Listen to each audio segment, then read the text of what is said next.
Toto je realita skoro profesionálneho futbalistu mimo ihriska. Ja som Adam Dunda a toto je Off Pitch.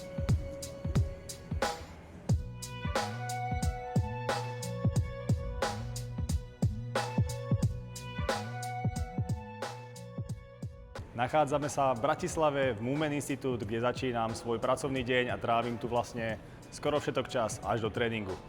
Máme tu vlastne prvú časť fitka, takú funkčnejšiu, kde je vhodné robiť nejakú pliometriu, štarty, rýchlosť, sane na tejto modrej podložke. Máme tu nejaké dresy rozdelené po stenách lepších hráčov alebo najväčších šmatlákov, ako môžeme vidieť. Ďalšia časť je v podstate na takej čiernej, mäkšej gume, kde už je to o nejakých strojoch, kde sú kladky, stroje. Stále je to ale funkčnejšie fitko, čiže až tak tie stroje nevyužívame, ale vieme sa pohrať v podstate. Potom ďalšia časť je vlastne hore, kde máme nejakú kardiozónu. Tam ja nerád chodím. Taká tá najhlavnejšia alebo najviac, čo odlišuje toto fitko od iných, tak máme ešte viaceré fyzioterapeutické miestnosti, pretože sme prepojení nielen tréneri a čisto len o trénovaní vo fitku, ale sme prepojení tréner, fyzio, masér.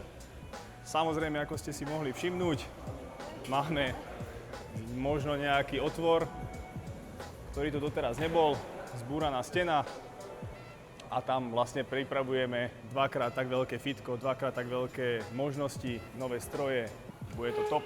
A jak som vám spomínal, že vlastne rozširujeme a že sme zbúrali stenu, tak som zrovna narazil tuto na nášho šéfinka a ten vám povie viac, čo sa tam chystá a čo tam bude, čo tam máme nachystané pre tých ľudí.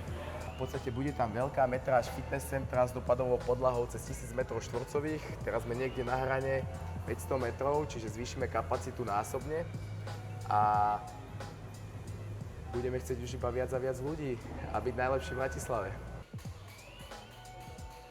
Tak ja si už iba dopijem kávu a môžeme konečne ukázať prvého klienta a nejaký tréning. Aha, zrovna nám tu ide, nazdar, nazdar. Šmýkaj sa rozcvičiť. Tak ukážeme si tréning s Kabim, pretože vlastne sa mi podarilo v Hodoníne sa dohodnúť na nejakej pomoci.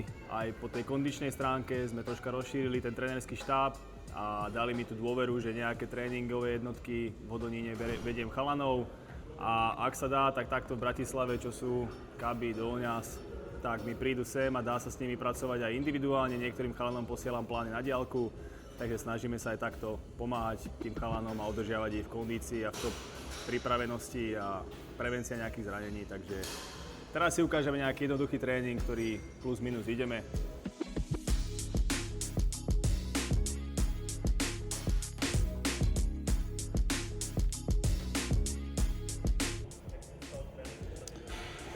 Tak, v podstate prišiel som k tomu trošku tak naslepo, lebo začal som študovať na trénerstvo futbalu. Chcel som byť najprv tréner futbalu, ale tým, že popri futbale a hraniu futbalu by sa mi to kryli tie víkendy a nemohol by som mať nejakú kategóriu, ktorú by som trénoval a išiel som na zápas kvôli svojmu zápasu.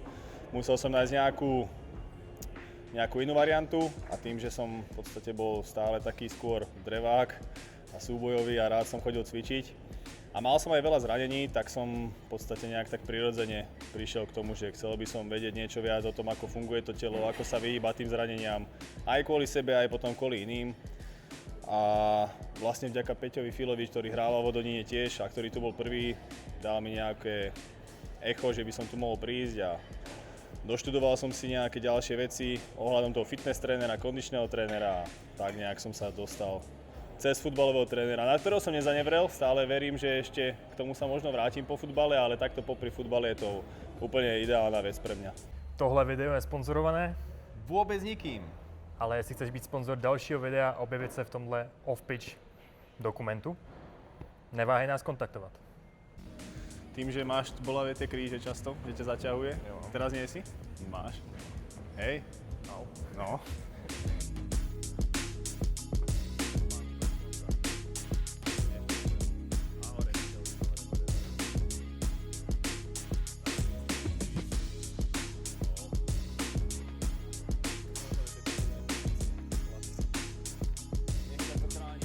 Máš nějaký tipy pro hráče, jak do sezóny nebo mimo sezónu, jak se připravovat? No, určite.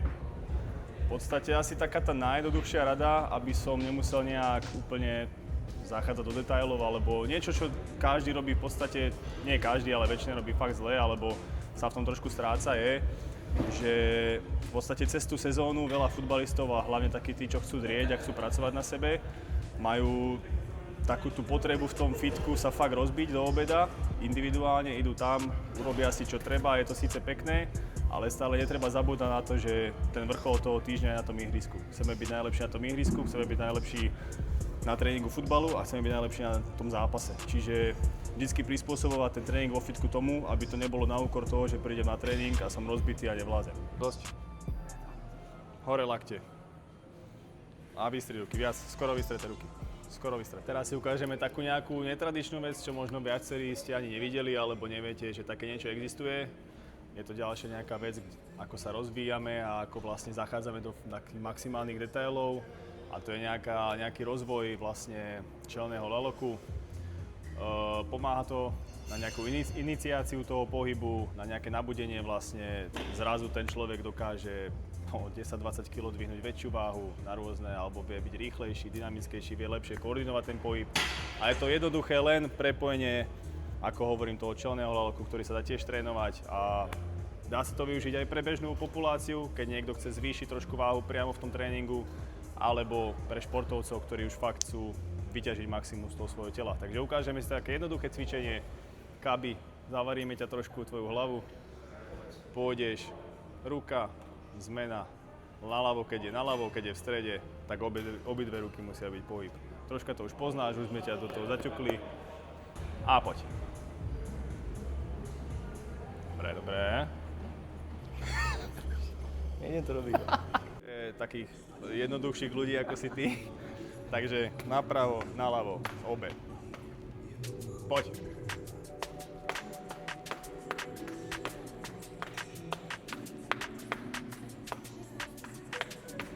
Dobrá. Jak se ti daří skloubit práci s fotbalem? Nie je to úplne jednoduché. Samozrejme sú ťažšie práce, ktoré sa ťažšie dajú sklobiť, ale nie je to najoptimálnejšie v tom, že veľa ľudí v tom fitku by chcelo chodiť po práci alebo skôr po obedia. Ja keďže po obedia mám tréning, tak budem musieť vždycky odísť a nejakí tí klienti mi kvôli tomu utekajú.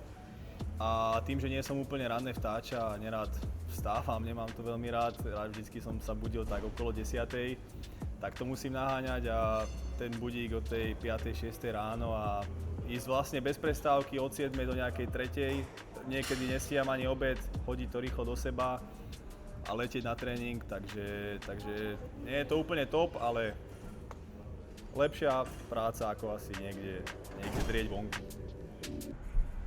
No a vďaka vlastne tomuto natáčaciemu dňu som si mohol prispôsobiť tých klientov tak, aby sme stihli aj jedlo trošku, konečne. Takže po dlhej dobe sa ideme nájsť, dáme si niečo trošku zdravé, nech to vyzerá dobre. Ja si dám šalát s kuracím rezňom na prírodno. Som mal včera. Včera, ja neviem, čo si dám. Tak si dám Tam si smešburger. celozrné mäso. Pozor, auto. Na prechod. Sme na prechode, môžeme ísť. Takto sa normálne stravuješ? Kiežby. Toto vyzerá fakt dobre, ale väčšinou, ako som hovoril, že na takéto obedy čas moc nemáme. Takže v podstate tým, že stávam už o 6:00 a ráno nejak ani nestíham raňajkovať a radšej si pospím tých 15-20 minút navyše, ako by som si mal robiť nejaké raňajky, tak začínam deň nejakou žemlou z Teska, zapečenou, anglický rohlík alebo niečo také. Potom v podstate do obeda až tam nie je čas na nič. Obed nahážem rýchlo do seba, buď čo si objednám, alebo nejak čo nájdem, niekedy iba proteín zapijem a vyrieši to nejaká bageta z pumpy. A v podstate už letíme na tréning a po tréningu tiež končíme neskoro. Uvidíme, čo dneska stíhame po tréningu zjesť.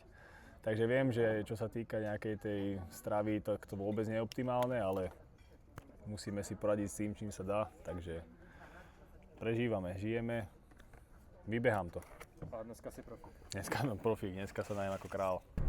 Najhoršia časť dňa asi pre mňa, lebo som už dolníkom v aute. Jak se takhle krátíte cesty?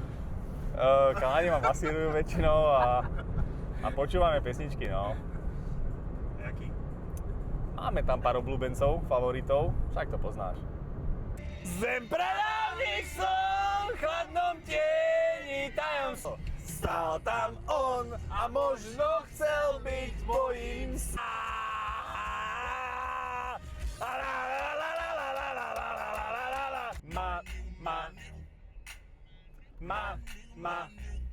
motherfucking a von, vypadni.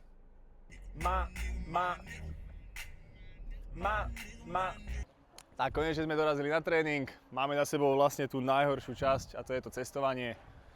Je to v podstate hodinka sem, hodinka tam, takže nejaké 2 hodiny na cestách.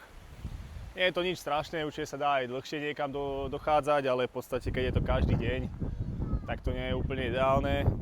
Hlavne po celom dni sa vracať z tréningu, hladný a tak. Do začiatku to bolo o moc horšie, keď som prišiel do Hodonína, vtedy som chodil sám. Mal som auto roku 2003, Peugeot 206. To som nemal ani klimatizáciu, ani tempomat, nič a hlavne som chodil sám, čiže to boli najhoršie asi časy. To som sa asi najviac trápil s tým cestovaním, ale teraz, jak už sme vlastne viacerí, že sa prestriedame aj, že nešoferujem len ja, raz jeden, raz druhý. Aj finančne to je lepšie. A aj sa zabavíme v tom aute, pokecáme a tak, takže dá sa to prežiť, nie je to nič hrozné. A môžeme ísť konečne trénovať, poďme na to.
Po celom dni konečne máme po tréningu, vidíte, šťastie nám nepraje, som úplne našala, úplne som hotový, ale keď máme konečne v kabíne občerstvenie, Desi nám niečo nachystal, tak sa teším, najeme sa.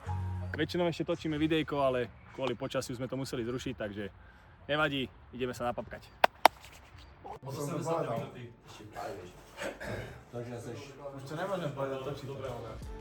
Tak, a keďže máme náročný program a končíme 19:19, niekto vás ľúbi, tak na jedlo nebýva moc času, nechce sa mi robiť do krabičky nejaké jedlo, je to studené, takže tá nie je úplne optimálna strava sa dobíja potom, alebo naháňame u brášku a hneď vám ukážeme, kde je najlepší bráška tu v okolí, široko, ďaleko. Už tam máme permanentku zakúpenú, bude to sponzor od budúcej sezóny na dresoch, snáď. A môžeme ísť aj domov. A je to... Máme pravidlo, že môžeme ísť domov, keď zjeme a ide auto, ktoré je moc hlučné. Lebo na tejto ulici chodia auta z 200. Pizka, kebab, gyros, zmrzlina, ale keďže sme mali pizku a občerstvenie je už vybavené, tak dneska si iba napereme vitamíny, lebo tréner nám vravel, že počasie je zradné a v tejto fáze prípravy vypadnúť je problém, tak napereme iba zmrzlinku nejakú ovocnú do seba. Brigadujem pravidelne. Ja idem uroziť červený melón. A že tu je tu. Chceš ten? Ty kokos.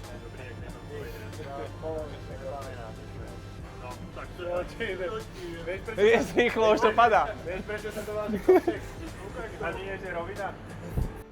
Takže, aby som to vyvážil, to nezdravé, čo dneska som mal v sebe, tak je to mango, troška vitamíny naperem do seba.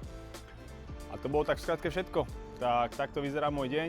Ideme domov, čaká ešte nepríjemná hodinová cesta, prídeme až neskoro, ale ešte si s chalami možno zahráme niečo doma na plejku, nejaký Rocket League alebo nejakú hru, tak možno ešte niečo ukážeme odtiaľ, ale z toho hlavného práca, tréning, to je vše, takže ahojte. Som rád, že ste sa pozerali až do konca. Vidíme sa na budúcom videjku.